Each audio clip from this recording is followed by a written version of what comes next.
মঙ্গলবার সুইজারল্যান্ডের জেনেভায় যুক্তরাষ্ট্র ইরানের আলোচনার সামনে রেখে বিবিসিকে সাক্ষাৎকারে ইরানের উপপররাষ্ট্রমন্ত্রী মাজিদ তখত রাভাঞ্চি জানালেন, যুক্তরাষ্ট্র নিষেধাজ্ঞা তুলে নিলে পরমাণু চুক্তি নিয়ে আপোষের কথা বিবেচনা করবে ইরান।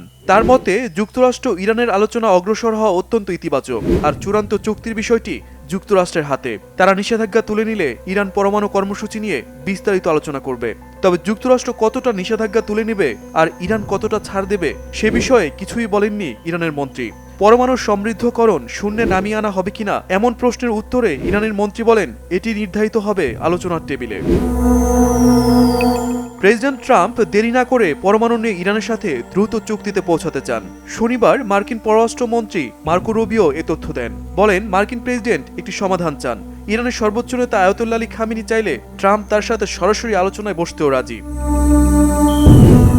জেনেভায় মঙ্গলবার যুক্তরাষ্ট্র ইরানের দ্বিতীয় ধাপের আলোচনা শুরু হওয়ার কথা রয়েছে। একদিকে যুক্তরাষ্ট্র পরমাণু আলোচনা ও সমাধানকে সামনে রেখে মধ্যপ্রাচ্যে একের পর এক রণতরী ও সামরিক সরঞ্জাম মোতায়েন করছে, অন্যদিকে ইরানও আলোচনায় আগ্রহী। তবে যুক্তরাষ্ট্রের যে কোনো হামলা পাল্টা হামলার মধ্য দিয়ে প্রতিহত করার হুঁশিয়ারি দিতেও ছাড়ছে না তেহরান। এই পরিস্থিতিতে যুক্তরাষ্ট্র ইরানের সম্ভাব্য পরমাণু চুক্তির ভবিষ্যৎ জানতে মঙ্গলবার পর্যন্ত অপেক্ষার বিকল্প নেই। শহীদ আরাফাত, বাংলাভিশন নিউজ ডেস্ক।